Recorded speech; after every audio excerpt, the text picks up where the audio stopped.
Welcome to the Pro-Vocational podcast, your multi-collaboration hub in the vocational education and training sector. My name is Carmen Nunes. I am the founder of Pro-Vocational and your host in this episode. Today, we will talk about one of the risk priorities set by the Australian Skills Quality Authority in what concerns non-genuine providers and bad faith operators.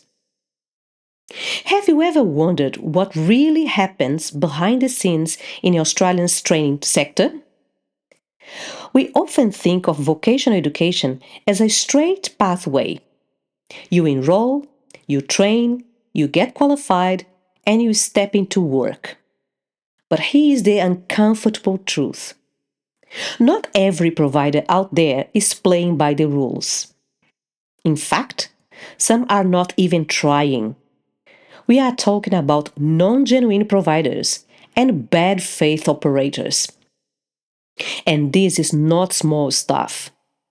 We are dealing with border integrity breaches, fraudulent qualifications, funding fraud, phoenixing scams, and even serious organized crime infiltrating the system. Big claims? Absolutely. But the evidence is there, and both trainees and employers need to know what to look out for. So let's ask the question, how do you spot a non-genuine provider? If you are a trainee, the first red flag is the too good to be true deal. You know the ones. Get your certificate in a matter of weeks with little effort. But think about it. Can you really master aged care, electrical work, or construction safety in just a couple of weekends? Of course not. Genuine training takes time, assessment, and practice. Another warning sign? If a provider is more focused on your money than your learning, demanding large upfront fees in cash, or pushing you to sign documents you don't fully understand, these are danger signals. And here is the simple truth. If you are not sure, take 2 minutes. Jump onto the Australia Skills Quality Authority website and check if that provider is actually registered. That small step can save you from a whole world of trouble. Now, let's flip the coin. Employers, you are just as vulnerable. Maybe even more so. Imagine bringing someone onto your team who flashes a qualification that looks legitimate, but turns out to be fake. That's not only disappointing, it is dangerous. You are putting workplace safety, compliance, and even your business reputation at risk. So, what are the red flags here?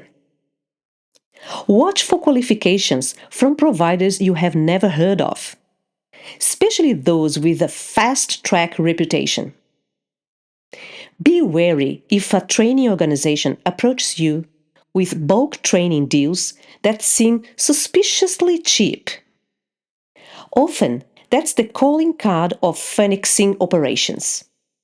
They swoop in, collect funding, deliver little to no training, and then disappear, leaving you and your staff holding the bag. So, what is the defense? For trainees, the answer is simple. Don't chase just the shortcut. Check the provider. Ask questions.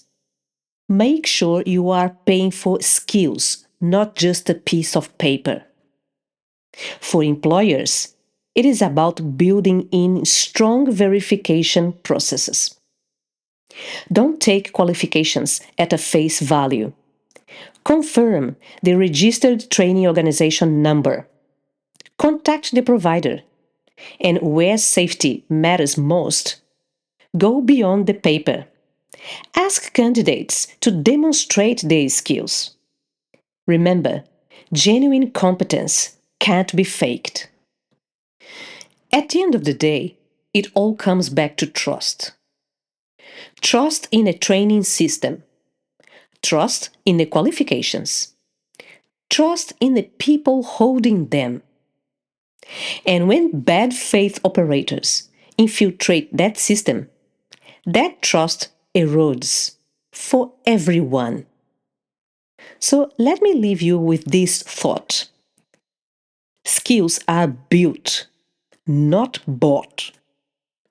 For trainees, your future depends on real learning. For employers, your workforce depends on real capability. And for all of us, the health of the sector depends on vigilance. So I ask yourself, will you take the shortcut or will you take the pathway that truly leads to something solid and trustworthy? Thank you so much for listening. I hope this information may be relevant for you. And if you want to reach out, visit the Pro-Vocational website. See you next time.